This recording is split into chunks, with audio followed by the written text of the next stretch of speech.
Hi friends, welcome back to my channel. ಎಲ್ಲರೂ ಹೇಗಿದ್ದೀರಾ? ಆರಾಮಾಗಿದ್ದೀರಾ ಅಂತ ಭಾವಿಸ್ತಾ ಇವತ್ತಿನ ಲಾಗ್ನ ಆರಂಭ ಮಾಡೋಣ. ಅದಕ್ಕಿಂತ ಮುಂಚೆ ಯಾರು ಹೊಸದಾಗಿ ನನ್ನ ಚಾನಲ್ ನೋಡ್ತಾ ಇದ್ದೀನಿ, ದಯವಿಟ್ಟು ಸಬ್ಸ್ಕ್ರೈಬ್ ಮಾಡಿಕೊಂಡು ಚಾನಲ್ನ ನೋಡಿ ಆದಷ್ಟೊಂದಿಗೆ ಶೇರ್ ಮಾಡಿ, ಕಮೆಂಟ್ ಮಾಡಿ, ಲೈಕ್ ಮಾಡಿ ಅಂತ ಹೇಳ್ತಾ ಬನ್ನಿ ಇವತ್ತಿನ ಲಾಗ್ ಎಷ್ಟೊಂದು ಸ್ಪೆಷಲ್ ಇದೆ ಅನ್ನೋದನ್ನು ತೋರಿಸ್ತೀನಿ. ಮತ್ತು ನಾನು ಎಷ್ಟು ಜನರ ಮನೆಗೆ ಊಟಕ್ಕೆ ಹೋಗಿದ್ದೆ ಅನ್ನೋದನ್ನು ಕೂಡ ಈ ಲಾಗಲ್ಲಿ ಒಂದು ಚಿಕ್ಕದಾದ ಒಂದು ಕ್ಲಿಪ್ಪನ್ನು ಸೇರಿಸಿದ್ದೀನಿ. ಎಲ್ಲೆಲ್ಲಿಗೆ ಹೋಗಿದ್ದೆ ಅನ್ನೋದನ್ನು ಕೂಡ ಇದರಲ್ಲಿ ತಿಳಿಸ್ಕೊಡ್ತೀನಿ. ತುಂಬಾ ಖುಷಿ ಆಗುತ್ತೆ ಈ ಒಂದು ಜರ್ನಿನ ಎಂಜಾಯ್ ಮಾಡ್ತಾ ಇರೋದಕ್ಕೆ.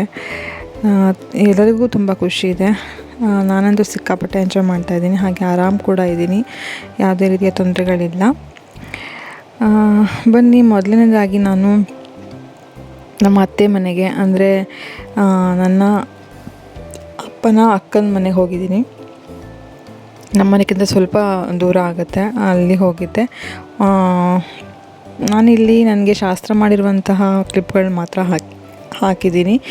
ಊಟ ಹಾಕಿರುವಂಥದ್ದು ಆಗಿರ್ಬೋದು, ನನಗೆ ಬಡಿಸಿರುವಂಥ ವಿಡಿಯೋ ಕ್ಲಿಪ್ಗಳನ್ನ ತೊಗೊಂಡಿಲ್ಲ. ನನಗೇನು ಶಾಸ್ತ್ರ ಮಾಡಿಸಿದ್ದಾರೆ ಅದನ್ನು ಮಾತ್ರ ನಾನು ಇದರಲ್ಲಿ ತೋರಿಸ್ತಾ ಇದ್ದೀನಿ. ಇಲ್ಲೂ ಅಷ್ಟೇ ಅತ್ತೆ ಮಗಳು, ಮಾವ, ಆಮೇಲೆ ನನ್ನ ಭಾವ ಎಲ್ಲರೂ ಕೂಡ ಇದ್ದರು. ಸೊ ಅವ್ರ ಮನೆಯಲ್ಲೂ ಅಡುಗೆನೂ ತುಂಬ ಚೆನ್ನಾಗಿ ಮಾಡಿದರು. ನನಗೇನು ಇಷ್ಟ ಅಂತ ಕೇಳಿಕೊಂಡು ಎಲ್ಲ ರೀತಿ ಅಡುಗೆನೂ ಕೂಡ ಮಾಡಿ ಊಟಕ್ಕೆ ಹಾಕಿ ಈ ಥರ ಶಾಸ್ತ್ರವನ್ನು ಮಾಡಿದ್ರು. ಅದಾಗಿದ್ಮೇಲೆ ನೆಕ್ಸ್ಟು ನಮ್ಮ ಅತ್ತೆಯ ಅಕ್ಕನ ಮಗಳ ಮನೆ ಅಂತಲೇ ಹೇಳ್ಬೋದು, ನಮ್ಮ ಹಸ್ಬೆಂಡ್ನ ತಂಗಿ ಮನೆ, ಅಲ್ಲಿ ಕೂಡ ಹೋಗಿದ್ದೆ. ಅಲ್ಲೂ ಅಷ್ಟೇ ಪ್ರತಿಯೊಬ್ಬರ ಮನೆಯಲ್ಲೂ ಅಷ್ಟೇ ನಿಂಗೆ ಏನು ಇಷ್ಟ ಅಂತ ಕೇಳಿಕೊಂಡೆ ಅಡುಗೆ ಎಲ್ಲ ಮಾಡಿ ತಯಾರಿ ಮಾಡಿಟ್ಟಿದ್ರು. ನನಗೇನೆಲ್ಲ ತಿಂತೀನಿ ಅದನ್ನೆಲ್ಲ ಅವ್ರ ಕೈಯಲ್ಲಿ ಎಷ್ಟು ಆಗುತ್ತೋ ಅಷ್ಟು ಚೆನ್ನಾಗಿ ಮಾಡಿದರು ಅಂತಲೇ ಹೇಳ್ಬೋದು. ನಿಮ್ಗೆ ಲಾಸ್ಟ್ ಲಾಗಲ್ಲೇ ಹೇಳ್ದಂಗೆ ನನಗೆ ಈ ಥರ ಶಾಸ್ತ್ರಗಳು ಮಾಡ್ಕೊಳ್ಳೋದು ಅಂದರೆ ತುಂಬಾ ಇಷ್ಟ ಆಗುತ್ತೆ. ಈ ಥರ ಟ್ರೆಡಿಷ್ನಲ್ ಆಗಿ ಮಾಡಿಸ್ಕೊಳ್ಳೋಕ್ಕೆ ಸಖತ್ ಇಷ್ಟ. ಅದ್ರ ಬಗ್ಗೆ ಯಾವುದೇ ಥರ ಬೇಜಾರಿಲ್ಲ. ಅಯ್ಯೋ ಇದೆಲ್ಲ ಮಾಡಿಸ್ಕೋಬೇಕಾ, ಹಾಗೆ ಹೀಗೆ ಅನ್ನೋದೆಲ್ಲ ಏನೂ ಇಲ್ಲ. ನನಗೆ ಇದು ಈ ಥರ ಶಾಸ್ತ್ರ ಮಾಡಿಸ್ಕೊಳ್ಳೋದು ಎಲ್ಲ ವಿಷಯದಲ್ಲೂ ಕೂಡ ತುಂಬ ಇಷ್ಟ. ಈ ಒಂದು ವಿಷಯ ಅಂತಲ್ಲ, ಎಲ್ಲ ವಿಷಯದಲ್ಲೂ ಕೂಡ ತುಂಬಾ ಇಷ್ಟ ಆಗ್ತದೆ. ಅದರಲ್ಲೂ ನಮ್ಮ ಹಳ್ಳಿ ಕಡೆ ಇದರಲ್ಲೆಲ್ಲ ಜಾಸ್ತಿ ನಂಬಿಕೆ ಮತ್ತು ಆದ್ಯತೆಯನ್ನು ಕೊಡ್ತಾರೆ ಅಂತಲೇ ಹೇಳ್ಬೋದು. ಈ ಥರ ಒಂದು ಸಮಯದಲ್ಲಾಗಿರ್ಬೋದು ಅಥವಾ ಮದುವೆ ಫಿಕ್ಸ್ ಆದ ಟೈಮಲ್ಲಾಗಿರ್ಬೋದು, ಆವಾಗೆಲ್ಲ ಈ ಥರ ಒಂದು ಸಣ್ಣ ಪುಟ್ಟ ಪದ್ಧತಿಯನ್ನು ಮಾಡಬೇಕು ಅನ್ನೋದಿರುತ್ತೆ.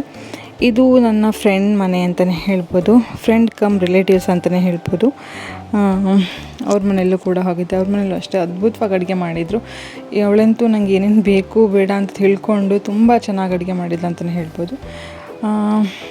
ಇದು ಇವ್ರನ್ನೆಲ್ಲ ನೋಡಿರೋ ಪರಿಚಯ ಇರುತ್ತೆ ನಿಮಗೆ, ಮುಖ ಪರಿಚಯ ಇದ್ದೇ ಇರುತ್ತೆ. ನಮ್ಮ ಯಜಮಾನ್ರ ಅಜ್ಜನ ಮನೆ, ಅಂದರೆ ನಮ್ಮ ಅತ್ತೆಯ ತಾಯಿ ಮನೆಗೆ ಬಂದಿರೋವಂಥದ್ದು.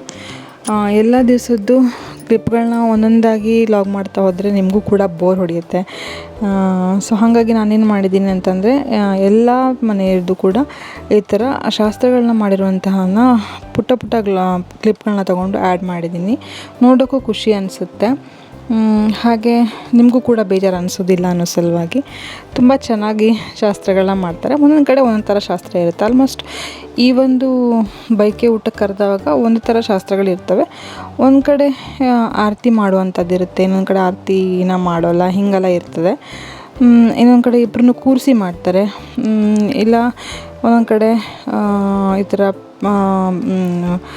ಹೆಣ್ಮಕ್ಳು ಮಾತ್ರ ಕೂರಿಸಿ ಮಾಡೋವಂಥದ್ದು. ಹೀಗೆಲ್ಲ ಒಂದೊಂದು ಥರ ಒಂದೊಂದು ರೀತಿಯಾದಂಥ ಪದ್ಧತಿಗಳಿರ್ತವೆ ಅಂತಲೇ ಹೇಳ್ಬೋದು. ನನಗೆ ಇಲ್ಲಿ ಆಲ್ಮೋಸ್ಟ್ ಎಲ್ಲರ ಮನೆಗೂ ಕೂಡ ಮಧ್ಯಾಹ್ನ ಊಟಕ್ಕೇ ಹೋಗಿರೋವಂಥದ್ದು, ಇಲ್ಲ ಈವ್ನಿಂಗ್ ಟೈಮಲ್ಲಿ ಚಹಾ ಕುಡಿಯುವಂಥ ಸಮಯದಲ್ಲಿ ಹೋಗಿರುವಂಥದ್ದು. ಇವತ್ತಿನ ದಿವಸ ಅಂದರೆ ಇವ್ರ ಮನೆಗೆ ಬಂದಾಗ ಏನಾಯಿತು, ಸ್ವಲ್ಪ ನಿದ್ದೆ ಬರ್ತಾಯಿತ್ತು ಅಂತಲೇ ಹೇಳ್ಬೋದು. ಯಾಕೆ ಅಂತ ಗೊತ್ತಿಲ್ಲ, ಊಟ ಕೂಡ ಆಗಿರಲಿಲ್ಲ, ಆದರೂ ನಿದ್ದೆ ತುಂಬಾ ಬರ್ತಾಯಿತ್ತು. ಹಾಗಾಗಿ ಆಕಳಿಸ್ತಾ ಇದ್ದೆ, ತಡ್ಕೊಳಕ್ಕೆ ಆಗ್ತಾನೆ ಇರಲಿಲ್ಲ. ಬೇಗ ಊಟ ಮಾಡಿ ಮಲ್ಕೋಬೇಕು ಅನ್ನೋಂಥ ಥರ ಅನ್ನಿಸ್ತಾಯಿತ್ತು. ಸ್ವಲ್ಪ ಲಾಂಗ್ ಆಗುತ್ತೆ, ಸ್ವಲ್ಪ ಜರ್ನಿ ಮಾಡಿದ್ದಕ್ಕೆ ಸುಸ್ತಾಗಿದ್ದಕ್ಕೆ ಆ ಥರ ಅನಿಸ್ತೋ ಏನೋ ಗೊತ್ತಿಲ್ಲ. ಸ್ವಲ್ಪ ನಿದ್ದೆ ಬರೋ ಥರ ಅನ್ನಿಸ್ತಾಯಿತ್ತು, ಅದಕ್ಕೆ ನಾನು ಆ ಥರ ಬಾಯಿ ಕಳೀತಾ ಇದ್ದೀನಿ, ಇನ್ನೇನಿಲ್ಲ. ನೋಡ್ಬೋದು. ನಾನೇನು ವೆಯ್ಟ್ ಜಾಸ್ತಿ ಆಗೋದಾಗಿರ್ಬೋದು ಅಥವಾ ಇನ್ನೇನೇನು ಥರ ಬೇರೆ ಥರ ಸಮಸ್ಯೆ ಯಾವ ಥರ ಇಲ್ಲ, ನಾರ್ಮಲ್ಲಾಗೇ ಇದ್ದೀನಿ. ಅಂದರೆ ರೆಗ್ಯುಲರಾಗಿ ಎಷ್ಟು ವೆಯ್ಟ್ ಇದ್ದೀನೋ ಅಷ್ಟೇ ವೆಯ್ಟ್ ಇದ್ದೀನಿ, ವೆಯ್ಟ್ ಏನು ಜಾಸ್ತಿ ಆಗಿಲ್ಲ. ಹಾಗಾಗಿ ನನಗೆ ಹೆವಿ ಅನಿಸೋದಿಲ್ಲ, ಆರಾಮಾಗಿದ್ದೀನಿ ಅಂತಲೇ ಹೇಳ್ಬೋದು.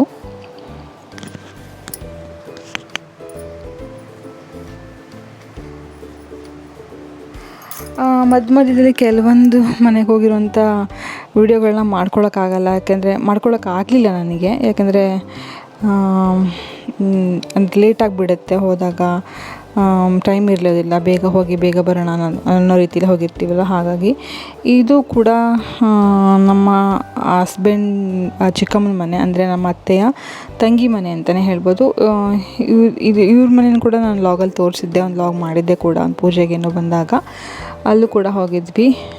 ಇವ್ರ ಮನೆಗೂ ಅಷ್ಟೇ ನಾವು ಊಟಕ್ಕೆ ಬಂದಿರಲಿಲ್ಲ, ಚಹಾ ಕುಡಿಲಿಕ್ಕೆ ಬಂದಿದ್ವಿ. ಸ್ನ್ಯಾಕ್ಸ್ ಎಲ್ಲ ಮಾಡಿದರು, ತುಂಬ ಚೆನ್ನಾಗಿ ಮಾಡಿದರು, ತುಂಬ ಕಜ್ಜಾಯ ಮಾಡಿದರು ಅಂತಲೇ ಹೇಳ್ಬೋದು. ಊಟಕ್ಕೆ ಮಾಡಿಲ್ಲ ಅಂದ್ರೂ ಕೂಡ ಹೊಟ್ಟೆ ತುಂಬಷ್ಟು ಮಾಡಿದರು.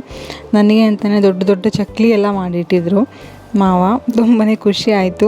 ಅದನ್ನೇ ಹೇಳ್ತಾಯಿದ್ರು ಅತ್ತೆ, ನಿನಗೆ ಅಂತಲೇ ಮಾಡಿರೋಂಥದ್ದು ದೊಡ್ಡ ದೊಡ್ಡ ಚಕ್ಲಿ ಮಾಡಿದ್ದಾರೆ ನೋಡು, ಒಂದೊಂದು ಪಾತ್ರೆಗೆ ಆಗುವಷ್ಟು ಚಕ್ಲಿನ ಮಾಡಿಟ್ಟಿದ್ರು. ಅದನ್ನು ನಾನು ಕೊಟ್ಟು ಕಳಿಸಿದ್ರು ಕೂಡ ರಿಟರ್ನ್ ಬರುವಾಗ. ಯಾಕೆಂದರೆ ತಿನ್ನೋಕ್ಕಾಗಿರಲಿಲ್ಲ ನನಗೆ. ಸ್ವಲ್ಪ ಊಟ ಮಾಡಿದ್ದೆ, ಸ್ವಲ್ಪ ಜಾಸ್ತಿ ಅನಿಸ್ತಿತ್ತು, ಹಾಗಾಗಿ ಒಂದೊಂದು ಚೂರು ತಿಂದಿದ್ದೆ. ಹಾಗೆ ರಿಟರ್ನ್ ಕೊಟ್ಟು ಕಳಿಸಿದ್ರು. ಅದಾದಮೇಲೆ ನೆಕ್ಸ್ಟ್ ಇನ್ನೊಂದು ದಿನ ನನ್ನ ತಂಗಿ ಮನೆಗೆ, ನನ್ನ ದೊಡ್ಡಪ್ಪನ ಮಗಳ ಮನೆಗೆ ಹೋಗಿದ್ದೆ. ಇವಳದು ಮದುವೆ ಲಾಗೆಲ್ಲ ಹಾಕಿದೆ, ನೋಡಿರ್ತೀರ. ಸೊ ಅವ್ರ ಮನೆಗೆ ಹೋದಾಗ ಮಾಡಿರುವಂಥ ಶಾಸ್ತ್ರ ಇದು ಅಷ್ಟೇ. ಹಾಗೆ ಎಲ್ಲರ ಮನೆಗೂ ಹೋಗಿದ್ದೆ, ಎಲ್ಲರಿಗೂ ಖುಷಿ ಆಯಿತು. ನಾನು ಸಖತ್ ಎಂಜಾಯ್ ಮಾಡಿದೆ. ಹೋಗಲಿಲ್ಲ ಅಂದರೆ ಒಂಥರ ಬೇಜಾರು, ಕರೆದ್ರೂ ಬಂದಿಲ್ಲ ಅಂತ ಬೇಜಾರು. ಈ ಟೈಮಲ್ಲಿ ಹೋಗಬೇಕಿತ್ತು ಅನ್ನೋ ನನಗೂ ಕೂಡ ಮನಸ್ಸಲ್ಲಿ ಒಂಥರ ಕಿರಿಕಿರಿ ಇದ್ದಿರುತ್ತೆ. ಹೋಗಬೇಕಿತ್ತು ಮುಗಿದೋಗಿದ ಮೇಲೆ, ದಿನ ಕಳೆದ ಮೇಲೆ, ಸಮಯ ಮುಗಿದು ಹೋಗಿದ ಮೇಲೆ ನಾವು ಎಷ್ಟೇ ಆಲೋಚನೆ ಮಾಡಿದ್ರೂ ಕೂಡ ಈ ಸಮಯ ಸಿಗೋದಿಲ್ಲ. ಹಾಗಾಗಿ ನನ್ನ ಕೈಲಿ ಎಷ್ಟು ಆಗುತ್ತೋ ಅಷ್ಟು ಪ್ರಯತ್ನ ಮಾಡಿ ಹುಷಾರಾಗಿ ರಿಸ್ಕೇನು ತೊಗೊಳ್ದೇನೆ ಆರಾಮ್ಸೆ ಹೋಗಿ ಬಂದಿದ್ದೀನಿ. ಏನೂ ತೊಂದರೆ ಆಗಲಿಲ್ಲ. ಆದರೆ ಪೂರ್ತಿಯಾಗಿ ಒಂದೊಂದು ದಿನ ಒಬ್ಬೊಬ್ಬರ ಮುಂದೆ ಒಂದೊಂದು ಲಾಗ್ ಮಾಡಲಿಲ್ಲ. ಸುಮ್ಮನೆ ಅಷ್ಟೊಂದೆಲ್ಲ ಏನು ಇರೋದಿಲ್ಲ, ಸ್ಪೆಷಲ್ ಅಲ್ವಾ, ಊಟ ತಿಂಡಿ ಎಲ್ಲ ವಿಡಿಯೋ ಹಾಕೋದೇನು ಬೇಡ ಅಂತ ಇದನ್ನು ಮಾತ್ರ ಮಾಡ್ಕೊಂಡಿದ್ದೀನಿ ಅಷ್ಟೇ. ಹಾಗೆ ಇದು ನನ್ನ ಮಾವನ ಮನೆ, ನನ್ನ ಫೇವ್ರೇಟ್ ಮಾವ ಅಂತಲೇ ಹೇಳ್ಬೋದು. ಇವಳು ದೀಪಿಕಾ, ನಿಮ್ಗೆ ನೋಡಿರ್ಬೋದು ಲಾಸ್ಟ್, ಇವಳದು ಕೂಡ ಮದುವೆ ಲಾಗೆಲ್ಲ ಹಾಕಿದ್ದೆ. ಇವಳು ಕೂಡ ಪ್ರೆಗ್ನೆಂಟ್ ಇದ್ದಾಳೆ. ಸೊ ಇಬ್ಬರು ಸೇರಿ ವಿಯರ್ ಮಾಮ್ ಅಂತ ಒಂದು ಕೇಕ್ ಕಟ್ ಮಾಡಿ ಸೆಲೆಬ್ರೇಷನ್ ಮಾಡ್ಕೊಂಡ್ವಿ. ಇಬ್ಬರು ಒಟ್ಟಿಗೆ ಆಗಿದ್ದೀವಿ. ನನಗೆ ಅವಳಿಗೆ 1 ಮಂತ್ ಅಷ್ಟೇ ಡಿಫ್ರೆನ್ಸ್ ಇರೋದು. ಅವಳಿಗೆ ಜನವರಿಲಿ ಕೊಟ್ಟಿದ್ದಾರೆ, ನನಗೆ ಫೆಬ್ರವರಿಲಿ ಕೊಟ್ಟಿದ್ದಾರೆ, ಈ ಥರ. ಸೊ ಅದು ಕೂಡ ತುಂಬಾ ಖುಷಿ. ಒಟ್ಟೊಟ್ಟಿಗೆ ಬೆಳೆದ್ವಿ, ಒಟ್ಟೊಟ್ಟಿಗೆ ಆಟ ಆಡಿದ್ವಿ. ಈಗ ಒಟ್ಟೊಟ್ಟಿಗೆ ಮತ್ತೆ ನಮ್ಮ ಮಕ್ಕಳು ಕೂಡ ಒಟ್ಟಿಗೆ ಬೆಳೀತಾರೆ ಅನ್ನೋ ಖುಷಿ, ಸಂಭ್ರಮ ಇನ್ನೂ ಜಾಸ್ತಿ ಆಗಿದೆ ಅಂತಲೇ ಹೇಳ್ಬೋದು. ಅದನ್ನೇ ಕೂಡ ನಾವು ಮಾತಾಡ್ಕೊಳ್ತಾ ಇದ್ವಿ, ನಾವು ಹೇಗೆ ಬೆಳೆದ್ವೋ ಅವರು ಕೂಡ ಹಾಗೆ ಬೆಳೀತಾರೆ ಅಂತ. ಯಾಕಂದರೆ ನಾವು ಚಿಕ್ಕವರಿಂದ ನಾವಿಬ್ಬರೂ ಒಟ್ಟಿಗೆ ಬೆಳೆದಿರೋವಂಥದ್ದು. ನನ್ನ ಅಜ್ಜನ ಮನೆಯಲ್ಲಿ ನಾನು ಬೆಳೆದಿರೋದಲ್ವ, ಹಾಗಾಗಿ ಸೊ ಈಗ ನಮ್ಮ ಮಕ್ಕಳು ಕೂಡ ಹಾಗೇ ತುಂಬಾ ಡಿಫ್ರೆನ್ಸ್ ಬೀಳಲ್ಲ, ನನಗೆ ನಿಂಗೆ ಅದಷ್ಟೇ ಆಗುತ್ತೆ ಅಂತ. ಅದು ನನಗೆ ಅವಳಿಗೆ ತುಂಬಾ ಒಂದು 1-2-3 ಇಯರ್ಸ್ ಡಿಫ್ರೆನ್ಸ್ ಇದೆ. ಆದರೆ ನಮ್ಮ ಮಕ್ಕಳಿಗೆ ಅಷ್ಟೊಂದು ಡಿಫ್ರೆನ್ಸ್ ಬೀಳೋದಿಲ್ಲ ಅಂತೆಲ್ಲ ಮಾತಾಡ್ಕೊಳ್ತಾ ಇದ್ವಿ. ತುಂಬಾ ಖುಷಿ ಆಗ್ತಾಯಿತ್ತು ಆ ಮೂಮೆಂಟು. ನಿಜವಾಗ್ಲೂ ಅದನ್ನು ನಾವು ಶೇರ್ ಮಾಡ್ಕೊಳ್ಳೋಕ್ಕೆ ಆಗ್ತಿರಲಿಲ್ಲ, ಅದನ್ನು ಹೇಗೆ ವ್ಯಕ್ತಪಡಿಸ್ಕೋಬೇಕು ಅಂತಲೇ ಗೊತ್ತಾಗ್ತಿರಲಿಲ್ಲ, ಅಷ್ಟು ಖುಷಿ ಆಗ್ತಾಯಿತ್ತು. ಸ್ವಲ್ಪ ಫೋಟೋಸು ಮತ್ತು ಈ ಥರ ಎಲ್ಲ ಮಾಡ್ಕೊಂಡ್ವಿ. ಇಲ್ಲೂ ಕೂಡ ಅಷ್ಟೇ, ನನ್ನ ಸೆಕೆಂಡ್ ಅಜ್ಜನ ಮನೆ ಅಂತಲೇ ಹೇಳ್ಬೋದು. ಅಂದರೆ ಇವರು ಸಪ್ರೇಟ್ ಇದ್ದಾರಲ್ವಾ, ಸೊ ಹಾಗಾಗಿ ನನಗೆ ಇದು 2ನೇ ಅಜ್ಜನ ಮನೆ. ಇಲ್ಲೂ ಕೂಡ ಅಷ್ಟೇ ತುಂಬಾ ವೆರೈಟಿ ಮಾಡಿದರು ಊಟಕ್ಕೆ. ನನಗೆ ಫೇವ್ರೇಟ್ ಅತ್ರಾಸ ಮಾಡಿದರು, ಪಾಯಸ ಮಾಡಿದರು, ಆಮೇಲೆ ಪೂರಿ ಮಾಡಿದರು, ವಡೆ ಮಾಡಿದರು, ಹೀಗೆ ತುಂಬ ಕಜ್ಜಾಯಗಳನ್ನ ಮಾಡಿದರು. ಫುಲ್ ಬಾಳೆ ತುಂಬಿಸಿದ್ರು ಅಂತಲೇ ಹೇಳ್ಬೋದು. ತುಂಬಾ ಖುಷಿ ಆಗ್ತಾಯಿತ್ತು, ಒಂಥರ ಮನಸ್ಸಿಗೆ ದುಃಖ ಕೂಡ ಆಗ್ತಾಯಿತ್ತು, ಸಂತೋಷಕ್ಕೆ ಆನಂದ ಬಾಷ್ಪ ಅಂತಾರಲ್ವ, ಸೊ ಹಾಗೆ ಅಷ್ಟು ಖುಷಿ ಅನ್ನಿಸ್ತಾಯಿತ್ತು. ಯಾಕಂದರೆ ಈ ಒಂದು ಸಂಭ್ರಮನ ಎಷ್ಟು ಜನರಿಗೆ ಅದೃಷ್ಟ ಇರುತ್ತೆ ಎಲ್ಲ ಮಾಡಿಸ್ಕೊಳ್ಳೋಕ್ಕೆ ಅಲ್ವಾ.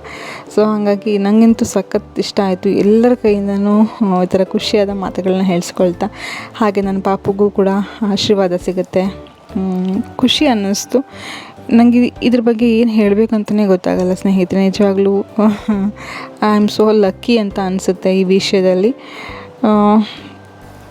ಹಾಗೆಯೇ ಇದು ನೆಕ್ಸ್ಟ್ ನಾನು ಬಂದಿರೋದು ಅಂದರೆ ಇಲ್ಲಿ ಊಟ ಮುಗಿಸಿದೆ. ಹಾಗೆ ನಿಯರೆಸ್ಟಾಗಿ ನನ್ನ ಚಿಕ್ಕಮ್ಮನ ಮನೆ ಇದೆ. ನನ್ನ ಫೇವ್ರೆಟ್ ಚಿಕ್ಕಮ್ಮ, ಎರಡನೇ ತಾಯಿ ಅಂತಲೇ ಹೇಳ್ಬೋದು. ಅಷ್ಟು ಚೆನ್ನಾಗಿ ನೋಡ್ಕೊಳ್ತಾರೆ, ಅಮ್ಮನಿಗಿಂತ ಚೆನ್ನಾಗಿ ನೋಡ್ಕೊಳ್ತಾರೆ, ಜಾಸ್ತಿ ಕೇರ್ ಮಾಡ್ತಾರೆ. ಏನು ಬೇಕು ಏನು ಬೇಡ ಅಂತ ನಾನು ಹೇಳೋದ್ರೊಳಗಡೆ ಅವ್ರಿಗೆ ಅರ್ಥ ಆಗುತ್ತೆ ನನ್ನ ಭಾವನೆಗಳು. ಅಲ್ಲೂ ಕೂಡ ಬಂದಿದ್ದೆ. ಅಲ್ಲಿ ನನಗೆ ಫೇವ್ರೇಟ್ ಅಂತ ಅಕ್ಕಿ ರೊಟ್ಟಿ ಮತ್ತು ಕರಿ ಮತ್ತು ಕಜ್ಜಾಯ ಎಲ್ಲ ಮಾಡಿದರು. ಸೊ ಅಲ್ಲೂ ಕೂಡ ತಿಂದೆ. ಹತ್ರದಲ್ಲಿ ಒಂದೇ ರೂಟಲ್ಲಿ ಎರಡೆರಡು ಮನೆ ಇದ್ದರೆ ಒಂದು ದಿವಸ ಮುಗಿಸ್ಕೊಂಡ್ಬಿಡ್ತಾಯಿದ್ವಿ. ಮತ್ತು ನೆಕ್ಸ್ಟ್ ಒಂದಿನ ಅಂತ ಓಡಾಡೋಕ್ಕಾಗಲ್ಲ ಅಂತ ಒಬ್ಬರ ಮನೇಲಿ ಊಟ ಮಾಡೋದು, ಒಬ್ಬರ ಮನೇಲಿ ಈ ಥರ ತಿಂಡಿ ತಿನ್ನೋದು, ಈ ಥರ ಮುಗಿಸ್ಕೊಂಡು ಬರ್ತಾಯಿದ್ವಿ ಅಂತಲೇ ಹೇಳ್ಬೋದು. ಅವಳಿಗೂ ಕೂಡ ತುಂಬಾ ಖುಷಿ ಆಗ್ತಾಯಿತ್ತು. ಅವಳಿಗೊಂದು ಗಿಲ್ಟ್ ಇತ್ತು, ಇನ್ನೂ ಯಾಕೆ ಮಾಡ್ಕೊಂಡಿಲ್ಲ ಯಾವಾಗಲೂ ಹೇಳ್ತಾಯಿದ್ಲು ಮಾಡ್ಕೊಳ್ಳಿ ಬೇಗ, ತುಂಬ ಡಿಲೇ ಮಾಡಬೇಡಿ ಅಂತೆಲ್ಲ. ಸೊ ಈಗ ಫೈನಲಿ ಈ ಥರ ಆಗಿದ್ದು ಸಿಕ್ಕಾಪಟ್ಟೆ ಖುಷಿ ಇದೆ. ಸೊ ಅದನ್ನೇ ಹೇಳ್ತಾಯಿದ್ರು, ಯಾವಾಗಲೂ ಹೇಳ್ತಾಳೆ ಕಾಲ್ ಮಾಡಿದಾಗ. ಎಷ್ಟು ಖುಷಿ ಆಗ್ತಾಯಿದೆ ಅಂದರೆ ಅದೇ ನನ್ನ ಹತ್ರ ಎಕ್ಸ್ಪ್ಲೇನ್ ಮಾಡೋಕ್ಕೆ ಆಗಲ್ಲ, ಅಷ್ಟು ಖುಷಿ ಇದೆ ನನಗೆ ಅಂತ. ಈಗ ಹೇಗಿದೆ ಅಂದರೆ ಅವಳ ಮಗಳು ನಾಗಶ್ರೀ, ನಿಮ್ಗೆ ಗೊತ್ತಿದೆ. ಸೊ ಅವಳಿಗೆ ಜಲಸ್ ಇದೆ ನನ್ನ ಮೇಲೆ. ಯಾಕೆಂದರೆ ಜಾಸ್ತಿ ಅವಳು ಯಾವಾಗಲೂ ಹೇಳ್ತೀನಿ, ದೊಡ್ಡಕ್ಕಂಗೆ ಯಾವಾಗಲೂ ಜಾಸ್ತಿ ಪ್ರೀತಿ ಮಾಡ್ತೀಯಾ, ನನಗಿಂತ ಕೇರ್ ಮಾಡ್ತೀಯಾ, ನಿನ್ನ ಮಗಳು ಅವಳಲ್ವಾ ಅಂದ್ಕೊಂಡು ಸಿಟ್ಟು ಬಂದಾಗೆಲ್ಲ ಹೇಳ್ತಿರ್ತಾಳಂತೆ. ಹಾಗಾಗಿ ಹೇಳ್ತಿರ್ತಾಳೆ, ನೋಡಿ ನಿನ್ನ ಮಗಳು ಬಂದಿದ್ದಾಳೆ ಇವತ್ತು ಮನೆಗೆ, ಮಾಡಿ ಕಳಿಸು ಹಾಗೆ ಹಿಂಗೆ ಅಂತ. ಚಿಕ್ಕ ಮಕ್ಕಳಲ್ವ ಗೊತ್ತಾಗಲ್ಲ, ಅಂದರೆ ಜಾಸ್ತಿ ಅವಳು ಕೇರ್ ಮಾಡ್ತಾಳಲ್ವ ನನಗೆ. ಹಾಗಾಗಿ ಸ್ವಲ್ಪ ಅವಳಿಗೆ ಹೊಟ್ಟೆ ಉರಿ ನನ್ನ ಮೇಲೆ ಅಂತಲೇ ಹೇಳ್ಬೋದು, ಹೊಟ್ಟೆ ಕಿಚ್ಚು. ಸೊ ಅವಳು ಕೂಡ ಇದ್ಲು, ಸ್ಕೂಲಿಂದ ಎಲ್ಲ ಬಂದಿದ್ರಲ್ವ, ಅವ್ರನ್ನೂ ಒಟ್ಟಿಗೆ ಮಾತಾಡ್ಸ್ಕೊಂಡು ಹೋದಂಗೆ ಆಯಿತು ಅಂತ ಸ್ವಲ್ಪ ಲೇಟಾಗಿ ಹೊರಟಿರೋವಂಥದ್ದು ನಾವು ಅಲ್ಲಿಂದ. ಯಾಕೆಂದರೆ ಸ್ಕೂಲ್ ಡೇಸಲ್ಲಿ ಬಂದರೆ ಪಾಪ ಮಕ್ಕಳಿಗೂ ನಾನು ಮಾತಾಡ್ಸ್ದಂಗೆ ಆಗಲ್ಲ, ನನಗೆ ಸಿಗ್ದಂಗೆ ಆಗಲ್ಲ. ಹಾಗಾಗಿ ಸ್ವಲ್ಪ ಲೇಟಾಗಿ ಬಂದಿರೋವಂಥದ್ದು ಮಾವನ ಮನೆಯಿಂದ.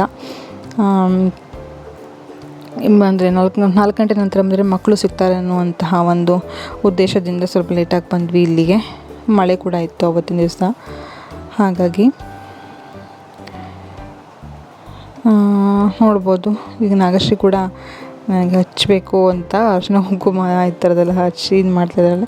ತುಂಬ ವೀಕ್ ಆಗಿಬಿಟ್ಟಿದ್ದಾಳೆ, ಯಾಕೆ ಅಂತ ಗೊತ್ತಿಲ್ಲ. ಅದನ್ನೇ ಹೇಳ್ತಾ ಇದ್ದೆ, ಊಟ ಹಾಕ್ತಾರಾ ಇಲ್ವಾ ಸ್ಕೂಲಲ್ಲಿ, ಇವಳು ಮಾಡ್ತಾಳಾ ಇಲ್ಲ, ಇಷ್ಟೊಂದು ವೀಕ್ ಆಗಿದ್ದಾಳೆ ಅಂತ, ಹಾಸ್ಪಿಟ್ಲಿಗೆ ಅದು ತೋರಿಸಿ ಅಂತೆಲ್ಲ. ಆಮೇಲೆ ಹಳ್ಳಿ ಕಡೆ ಇನ್ನೊಂದಿರುತ್ತಲ್ವ, 3 ಜನ ಮಾಡಬಾರ್ದು, 7 ಜನ ಮಾಡಬಾರ್ದು, ಈ ಥರದ್ದೆಲ್ಲ. ಹಾಗಾಗಿ ನಿಶ್ಚಿತ್ ಕೂಡ ನಾನು ಹಚ್ತೀನಿ ಅಂತ ಅವನು ಕೂಡ ಹಚ್ಚಿದ. ಒಟ್ಟಿನಲ್ಲಿ ಈ ಥರ ಸಂಭ್ರಮವನ್ನು ಪಡ್ತಾ ಇದ್ದೆ. ಪ್ರತಿ ದಿವಸ ಪ್ರತಿ ಕ್ಷಣನ ಅನುಭವಿಸ್ತಾ ಇದ್ದೀನಿ ತುಂಬ ಖುಷಿಯಿಂದ ಅಂತಲೇ ಹೇಳ್ಬೋದು. ನನ್ನ ಒಂದು ಪ್ರೆಗ್ನೆನ್ಸಿ ಜರ್ನಿ ಅಂತಲೇ ಹೇಳ್ಬೋದು. ತುಂಬಾ ಖುಷಿ ಆಗುತ್ತೆ. ಹಾಗೆಯೇ ಬೇಗನೆ ದಿನ ಕಳೀತಾ ಇದೆ, ಎಷ್ಟು ಬೇಗ ಮುಗಿದೋಯ್ತಾ ಅಂತಲೂ ಅನಿಸುತ್ತೆ ಒಂದೊಂದು ಟೈಮ್. ಇದು ಕೂಡ ನನ್ನ ಫ್ರೆಂಡ್ ಅಂತಲೇ ಹೇಳ್ಬೋದು. ತುಂಬ ಚೆನ್ನಾಗಿದ್ದಾರೆ ಅಕ್ಕ. ಇವರು ಅಷ್ಟೇ ತುಂಬ ಕೇರ್ ಮಾಡ್ತಾರೆ, ತುಂಬ ಪ್ರೀತಿ ತೋರಿಸ್ತಾರೆ. ಸೊ ಅವರು ಕೂಡ ಕರೆದಿದ್ರು. ನಿಮ್ಗೆ ಲಾಸ್ಟ್ ವ್ಲಾಗಲ್ಲಿ ಹೇಳಿದ್ದೆ ನಿಮಗೆ ಅವ್ರ ಮಗಳದು ನಿಹಾರಿಕಾ. ಸೊ ಅವಳ ಡ್ಯಾನ್ಸ್ ನಂಗೆ ಸಖತ್ ಇಷ್ಟ, ನಂಗೆ ಅವಳು ಡ್ಯಾನ್ಸ್ ನೋಡೋದು ತುಂಬಾ ಇಷ್ಟ ಅಂತ. ಸೊ ಅವ್ರ ಮನೆಗೆ ಬಂದಿರುವಂಥದ್ದು. ಅವರು ಕೂಡ ಮಡ್ಲಕ್ಕಿ ತುಂಬಿ ಎದ್ದಾಗಿದ ಮೇಲೆ ಅವ್ರ ಮಗಳು ನನಗೆ ಫೇವ್ರೇಟ್ ಅಂದರೆ ಗೊಂಬೆ ಅಲ್ವಾ. ಸೊ ಗೊಂಬೆನ ಗಿಫ್ಟ್ ಮಾಡಿದ್ಲು. ತುಂಬ ಕ್ಯೂಟಾಗಿತ್ತು, ತುಂಬಾ ಖುಷಿ ಆಯಿತು. Thank you so much. And ಎಲ್ಲರಿಗೂ ತುಂಬ ಥ್ಯಾಂಕ್ಸ್. ಎಲ್ಲರೂ ಎಷ್ಟೊಂದು ಪ್ರೀತಿ ತೋರಿಸಿದ್ದೀರಾ, ಅದಕ್ಕೋಸ್ಕರ ಯಾವತ್ತೂ ನಾನು ನಿಮಗೆ ಋಣಿಯಾಗಿರ್ತೀನಿ. ಹಾಗಿದ್ರೆ ಸ್ನೇಹಿತರೆ, ಇವತ್ತಿನ ವ್ಲಾಗ್ ಇಲ್ಲಿಗೆ ಮುಗಿಸ್ತಾ ಇದ್ದೀನಿ. ನಿಮ್ಮೆಲ್ಲರಿಗೂ ಇಷ್ಟ ಆಗಿದೆ ಅನ್ಕೋತೀನಿ. Thank you so much. Bye.